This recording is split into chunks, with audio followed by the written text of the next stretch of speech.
Welcome to Voices from the Valley, a podcast of the Community Foundation for the Fox Valley region. I'm Amy Spreeman. And I'm Carolyn Desrosiers. Today we are talking about childcare. If you don't have young children in your life, you may be thinking this topic doesn't apply to you, but it does. At the national level, according to a study from ReadyNation, the childcare crisis is costing our country $122 billion a year because of lost earnings, productivity, and taxes. For our state, in 2018, 50% of Wisconsinites and 70% of Wisconsinites in rural areas lived in a childcare desert, which means an area where childcare is not available or the number of children exceeds the number of slots. And those are 2018 numbers. It's only gotten worse. Yeah, imagine what the workforce would look like if the childcare ecosystem were to collapse and what that would do to your employment, even if you don't use childcare. Nearly 9 in 10 working parents say childcare costs them time and productivity at work, which may mean more work for others or jobs that just don't get done. And there's more. There are long waiting lists for open childcare spots, and then there's the cost. Many parents say they are paying more than their monthly mortgage or rent to have their children cared for while they work. And Amy, that's the truth for me personally. For full-time care for my 2-year-old son, it costs more than my mortgage, which you can imagine is a burden as a young family. And it's hard because I also know that my childcare teachers don't get paid very well. They're not babysitters. They are trained professionals. But their poverty level wages and the minimal benefits contribute to high staff turnover in many centers. And this is what's affecting the availability and quality of care. And it's really the reason why many centers, unfortunately, are closing their doors. Yeah, industry experts and childcare providers say finding a solution to all of this will require the efforts of government, employers, and families working together. And like most complex issues facing us, there is no single solution that will address the shortage of care, the center's high operating costs, workers' very low wages, and the exorbitant prices families pay for care. So how do we as a community invest in solutions? We're excited to tell you that a local task force is in talks right now, specifically working on the provider compensation piece of this puzzle. You may or may not have heard of the local group called the Greater Fox Cities Childcare Alliance. This group of community partners is finding solutions for families and providers, and they recently convened to discuss a strategy to support and advocate for viable childcare operations and workforce wages. We recently spoke with the Alliance's Suzanne Brault about this exciting work. Let's listen in on that conversation.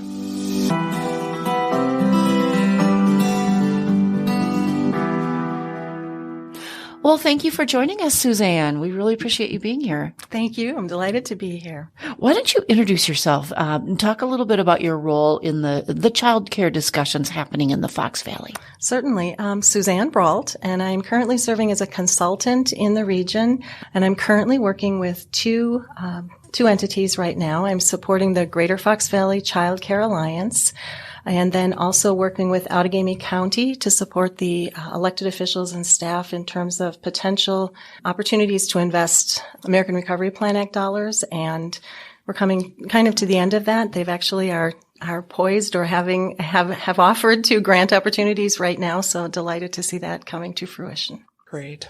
Well, we're so glad that you're joining us because you have kind of a bird's eye view of the issue of childcare. And it seems like this is a really complex issue. There's a lot going on with access and affordability. And, we hear from listeners who are seeing lack of available spaces for their children, high cost of care, the wait lists are long, but that kind of just scratches the surface. Can you share just the overall state of childcare in the Fox Valley? I'll be happy to. And as you've already identified, it is extremely complex. I think really what's happening in the Fox Valley just mirrors what's happening in the state and around our country. We know that access to affordable quality childcare is challenging for anyone in this space, and really the center that we're at the moment is acknowledging that wages and the needs of the workforce have not been, what's the word I'm looking for? Not been tended to forever. And so we have what has really, I think, been termed a market failure which is really that the cost of childcare is more expensive than what people can afford to pay. And the system as we have it right now is based on families' ability to pay. And certainly families can't afford what they're paying now, which in many cases is more than a mortgage or a year's education at a University of Wisconsin school for infant care. So it is, it's expensive because quality care and taking care of our children matters, and that cost of care is higher than the market rate is able to afford right now. Well, and then you talk about single parents, single mom trying to go to work and afford childcare for even 2 children or 3 children would be very cost prohibitive, wouldn't it? Extremely challenging. And we recognize how important it is for single parents to be able to access that quality care. And actually, that's really part of how the Alliance began. The Greater Fox Valley Child Care Alliance started out of one of the Basic Needs Giving Partnerships point initiatives, which was, forgive me, I got to make sure I say this correctly, Female Head of Household, which was recognizing those challenges for single parents and how critically important it was to be able to have access to that. And really, when we look at the metrics around poverty, single men, but are also struggling in terms of how to afford needs. But single women, the numbers are double the needs. And I know that you'll be familiar with the Alice report, and that has just been reissued. And I know that there's some, additional data that has been gathered and taking a look at that, but certainly recognizing how challenging it can be as a single parent to make ends meet, not only find that quality care. And if you can't find the quality care that you need for your children, how are you going to be able to work? Yeah, I can share as a parent with a child in daycare, it is more than my mortgage. And when I had 2 kids in daycare, it really wasn't possible for us to afford it. This was after my son was born. He's 2 now, but I had my daughter in half-time care and he was in full-time care. And I think the only way it worked was at that time during COVID, we had the extra child stimulus payments, that saved us so that we could continue working. And now, even still, with just 1 child in full-time childcare, it is more than our mortgage. And we're lucky that we have a spot. Like, I don't want to complain because, there's just also not enough spots available for children. And it's very challenging for me as a parent to know that it's hurting my pocketbook. It's very difficult to manage how costly it is. But then I also know that my childcare teachers make less than you could make working at Target. And I just don't feel right about that. They love my children. They take care of them. Like, I have so much respect for them, and it just kind of boggles my mind. And many times there's no benefits. Like, the circumstances that they work under seem very unfair. So yeah, I try not to complain too much about the high cost because I wouldn't necessarily want to be in their shoes. And you've identified a key element that I think is very hard for the community, for all of us to accept, right? Parents are paying so much for childcare. What do you mean you can't pay the workforce more, right? And so part of what is such a challenge and really work that the Alliance and that the community are trying to do is raise that awareness in terms of those true costs of childcare. I know I've learned in many ways it's a numbers game, right? You need to have 140 children in a center in order to make the numbers work. And that's with a mix of infant slots, then toddler, and then, the breakdown and perhaps that 4K inclusion.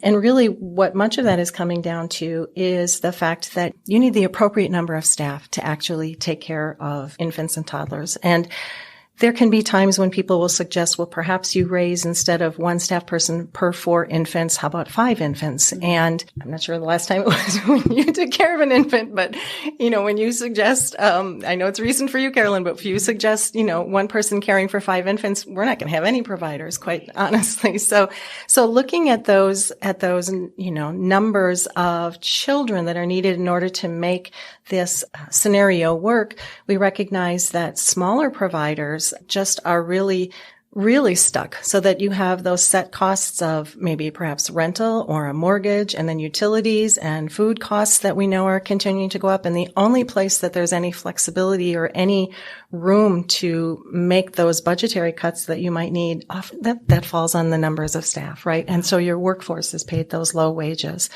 And we know certainly that COVID exacerbated all of this, but these conditions existed long before COVID exposed. And then I believe really we all know that the challenge is certainly the opportunity to make more money and have the benefits of health insurance and sick days and the other benefits that come along with it are certainly part of the reason that providers might be leaving or care providers might be leaving. It's also very, very hard work. It's critically important. We have very, very well qualified and highly educated people in this industry, and yet the wages have never been commensurate with what that value is to us. Yeah.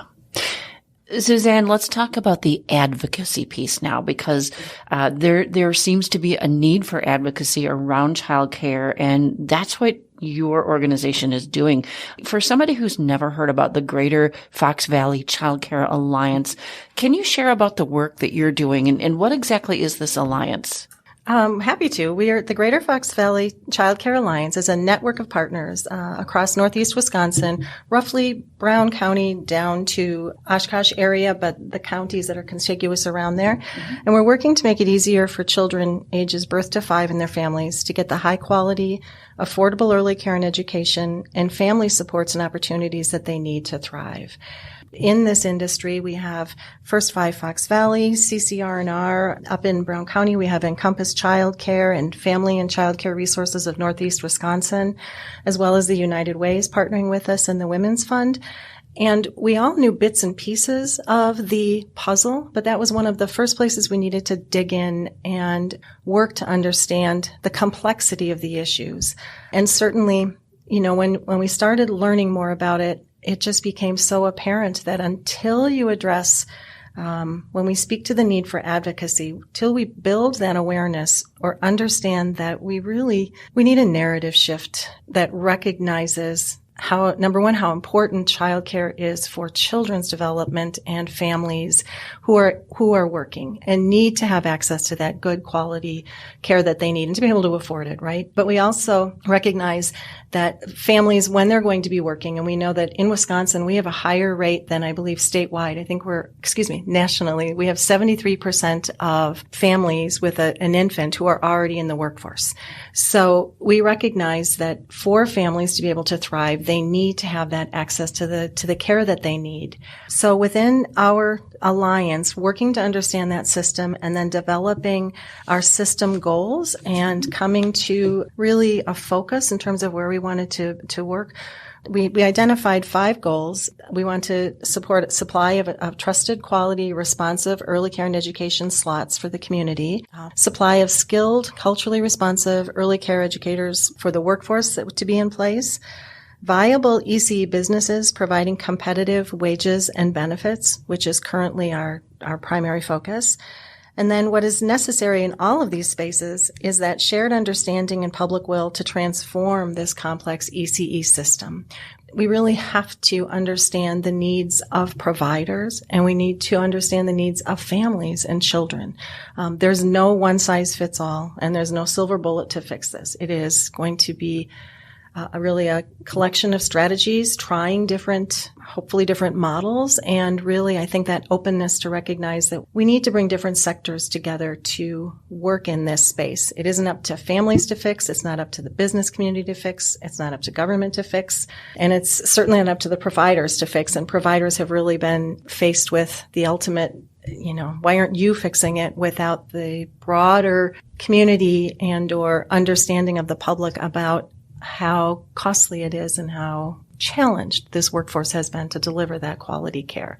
So as we come together, that's our focus. And we don't have a secret handshake. We kind of joke that we really are learning from each other and working very hard to align and coordinate what is happening in the region, or build that understanding, share different practices that we're learning from in different communities, certainly elevate what has been our traditional models, really work to support that, but then also look for these new ideas and new strategies to try to pull it together. So we know that the Childcare Alliance hosted some learning events just recently to help move these initiatives forward that you just mentioned. What did you hear and what did you learn from those events? We were very pleased to have a very diverse group of people that came together. We held two of what we called our wage design, co-design and launch events. We held the first one in Appleton in the Fox Cities at the Building for Kids, and then we held a second one up in Green Bay at the Botanical Gardens. And we were very pleased to have people acknowledging and sharing how critical this need was at this point, and coming together looking for what are potential options, or how do we pull together and take a look at these different strategies that have been suggested. So within the Alliance, we have been working to co-design and launch potential solutions. Out of those discussions, we recognize the need to support statewide efforts, and I would be remiss if I didn't mention Raising Wisconsin as the primary Wisconsin effort, really to be working with state and federal lawmakers to share the importance of early care and education with our legislators. And really the primary ask of Raising Wisconsin at this point and key focus is to continue support for providers, and the centers themselves are providers within that child care counts. There's a $300 million proposed budget ask to continue some of those supports that have been so critical to keeping providers working in this field, and that those federal dollars are due to expire in January of 2024. Suzanne, for folks that might not be familiar, what did that look like, those payments, and what did that really mean for some of these providers? There were two payment programs, Payment A and Payment B, and one was direct supports for the staff. And it varied, of course, based on the number of children, the number of hours, but roughly I want to say that it was presented as a bonus of about $400 a month per worker. Then in addition, there was a program that went to help support the centers themselves, right? And so that they could use some of those dollars for their internal needs, recognizing that because of these challenges with the workforce, and I'm sure you're hearing this anecdotally, we have capacity right now that we are not able to, providers are not able to offer because they are not able to get the staff needed in order to keep those classrooms open. When we look to support the child care providers or support that network, for example, employers in some cases are working to support their employees by providing a stipend or helping them with, let's say, FSA, right? Mm-hmm. The flexible spending account. Thank you. And certainly those can be very, very helpful for a family. But if the providers aren't there, which is what's happening right now, we need to shift the conversation and develop an understanding of the needs of the workforce in order to be able to address this. And certainly those child care counts dollars, those were directly focused at the needs of the workforce. I think I attended the event that took place at the Building for Kids, and I recall one person saying that they were hearing from other providers that, you know, if child care counts goes away or doesn't get extended, that they would just close their center because it would be so difficult to continue without it. So it seems really critical to have some sort of support as a bridge coming out of those sort of stimulus programs. Well, those costs will either be, right, those will be forwarded to parents with an ask to try to, see if they can't maintain that level of wage for the workforce, or else it will come at the cost of the workforce, right? So, it is anticipated, there is, research and outreach being done that we will see continued decline in the availability of care, dependent on what decisions are made at that state level. We're going to hear more from Suzanne about the good news, the exciting work being done to alleviate that decline. We'll be back in a moment. I'm Kurt Dachin, President and CEO of the Community Foundation for the Fox Valley region. Our community of caring donors, nonprofits, and volunteers work together to make this a place where all can flourish. Your Community Foundation is a reflection of this spirit. In 2022, more than $40 million in grants were given to nonprofits to drive their missions. I offer my sincere thanks to each of you for your strong support of our community and our unique mission to make it better. Learn more at cffoxvalley.org. A region with a vibrant arts community is a great place to live, work, and play. My name is Joanne Maria Hazy, and I'm an Appleton artist. Many generous individuals have set up funds at the Community Foundation for the Fox Valley region to support arts organizations, including photography, music, art shows, programs for kids and seniors, and more. You can set up a fund and support the arts or whatever cause you're passionate about. Learn more at cffoxvalley.org.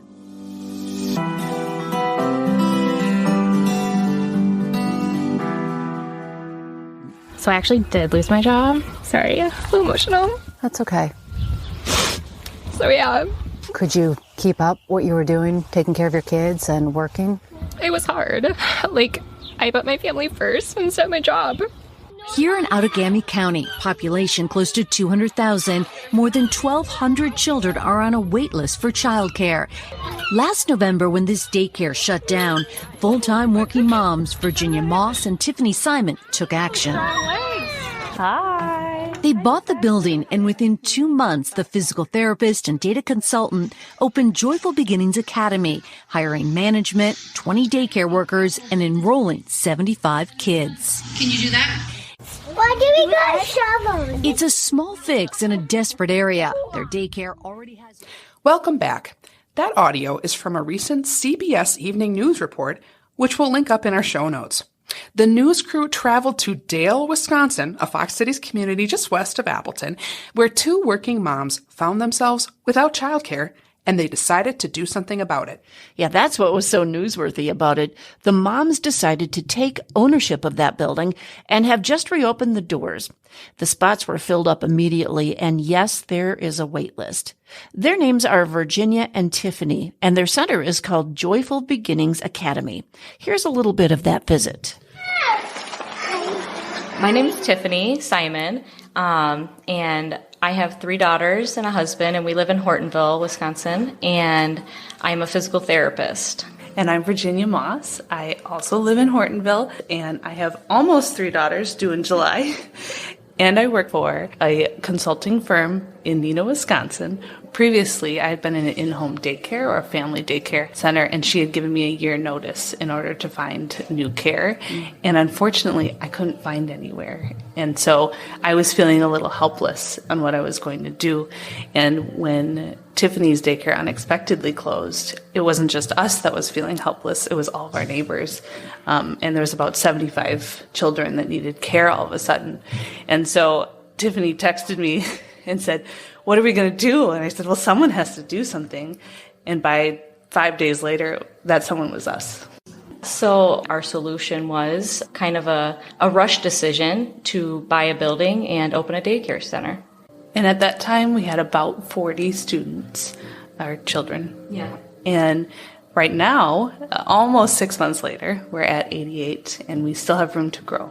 There are challenges just to make sure that you're doing everything up to standards, but we've had an immense amount of support from the community, from families, and from DCF. And yeah, the Department of Children and Families was very supportive of getting this back open. They know that it's a need, and they were really helpful, along with the Childcare Resource Center in Fox Valley. Getting through pre-licensing and licensing as people that have never owned a childcare center before was amazing. We got through it in a short amount of time, but it wasn't easy.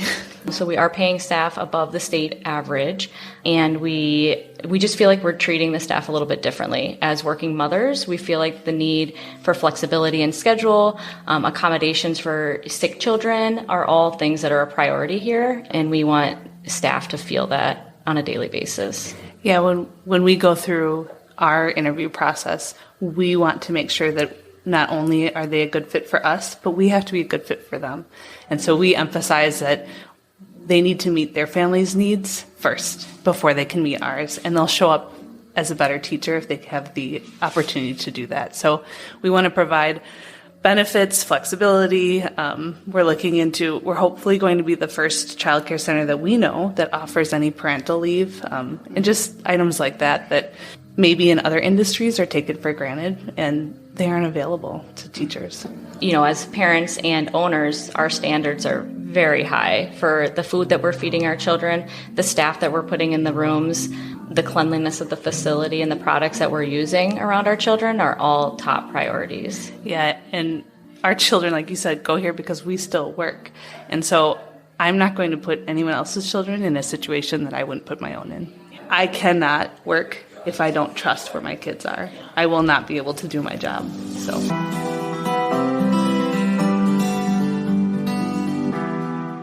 At the Community Foundation, we can keep your gift and your fund anonymous so you can continue to support causes that matter to you and keep our community flourishing well into the future. The Greater Fox Cities Habitat for Humanity Rock the Block recently received a $300,000 anonymous grant from a fund within our Chilton affiliate, making a huge difference for the community and local homeowners. You too can join this effort of quiet generosity that helps our community thrive by setting up a fund that doesn't reveal your identity and allows us to assist you with your charitable wishes. Contact the Community Foundation at cffoxvalley.org. What's being done in the Fox Valley right now to alleviate the dryness of the child care desert? Well, here's part 2 of our interview with Suzanne Brault. It is exciting to see that this work is being done, this advocacy work, and that it really is all hands on deck. You're involving a lot of different entities, and we're going to list some of them in our show notes today. What are some of the other possible solutions that are on the table right now? Part of what is exciting is that we have communities across the state. This conversation's happening everywhere, right? If there are examples of communities that have been actively engaged in this conversation, quite a few of them actually before COVID hit really had developed childcare task forces and really taking a look at what the dynamics were. I'm assuming that you've heard about childcare deserts, and certainly the dynamics in the rural parts of the county versus in the urban parts of the county. You have different issues that are there. So again, how do you look for solutions that might meet the needs within these different communities? So, we developed 5 different potential strategy ideas in the region. One was to organize diverse regional partners to advocate for policy change at multiple levels, as we were just speaking here, and then support employers to invest in sustainable child care infrastructure. This is going to be a really critical, important piece here. And so how to engage the business community, bring them to the table to work together is really going to be essential. Third is this create community-driven funding mechanisms to increase the ECE workforce compensation. So community partners, including businesses and philanthropic entities, is there a way that we can collaborate to invest in a community-driven fund? Perhaps it could be used to supplement regional childcare workforce wages. It could take the place of an endowment. Might we be looking at, say, something like a capital campaign to try to raise dollars? Is there a way to leverage funds that are in different sectors? For example, is there a way to braid funds that might be available, whether they're economic development funds or are there funds that are in the K-12 bandwidth, but to try to see if we can't use available funding, look for match opportunities that we might be able to have corporations or entities, come together. But these are all part of what we need to explore. And then we're also looking at other services that are available. There's a lot happening, or a lot of change that's happening in the existing framework, I would say, in early care and education. We have an excellent child care resource and referral, which is a part of the Supporting Families Together Association in our region. WICA has a shared services platform, and WISN is the Wisconsin Early Education Shared Services Network, which is a platform of services that can really help providers with those back-end costs. And then the other new entity that's coming in play is the new contractor for the Young Star Quality Program, QRIS program, and that is called SHINE. So looking for, again, those spaces where we can coordinate and align, understand different lanes of services that are available to providers and families. And then the 5th strategy that we are taking a look at is really to increase the early care and education workforce's access to health care and benefit pools.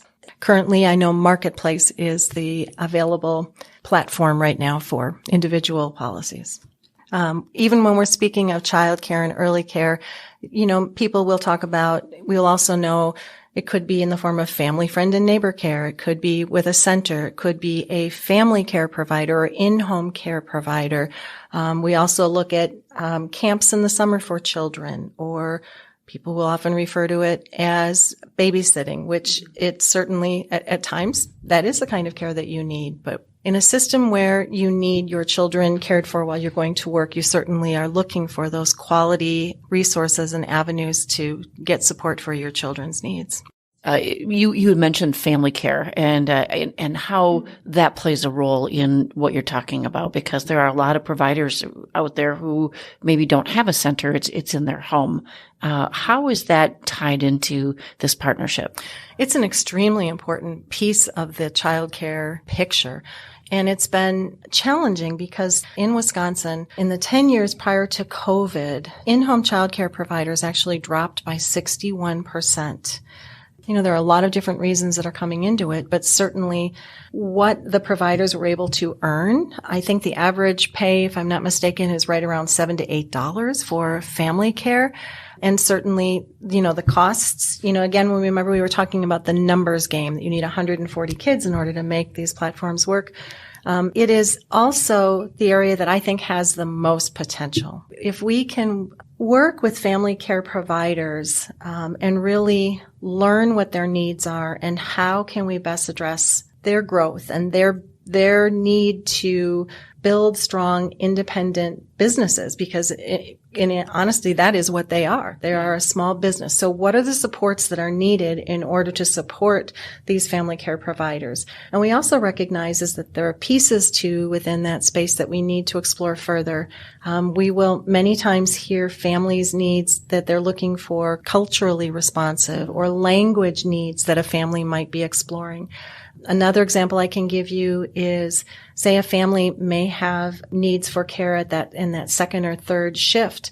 They will usually look for care that is closest to their home, and then oftentimes looking for that home care and there isn't necessarily care in a center care, right? So the more we can strengthen and build that family care, that is a very important piece of this picture again. So it's multiple areas of care that we need to be looking to support and build.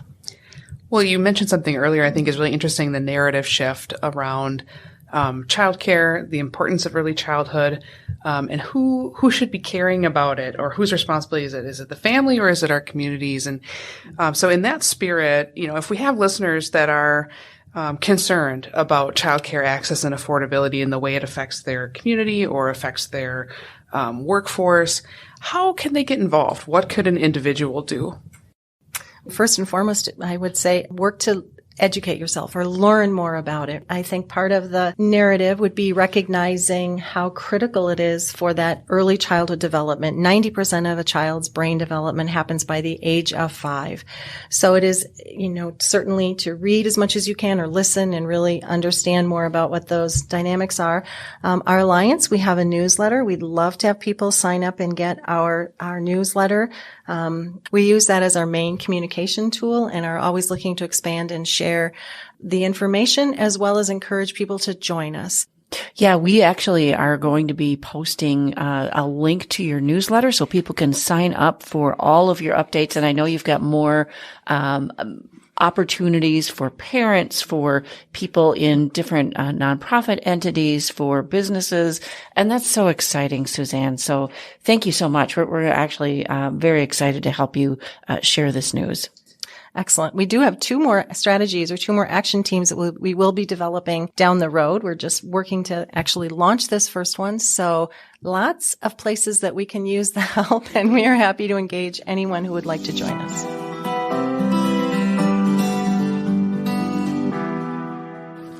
Before we close, some good news for nonprofits in our area. Last year, Outagamie County's Board of Supervisors voted to invest $2.75 million from the American Rescue Plan Act in childcare and early childhood development. This will support 2 new grant programs for childcare and early learning providers, which will ultimately increase workforce wages and build financial capacity. That is exciting news. We're going to have a link in our show notes today for nonprofits who want to apply for those grants. And I'm also going to share a link to a recent article in the Green Bay Press Gazette titled, "Should Wisconsin Fund Childcare Like It Does Roads?" It's a great read. And it's sponsored by the New News Lab, our partner in supporting local in-depth journalism. You can find all those resources in our show notes for this episode titled Childcare Crisis by going to cffoxvalley.org/podcasts. Thanks for listening. We'll see you next time on Voices from the Valley, a podcast of the Community Foundation for the Fox Valley region.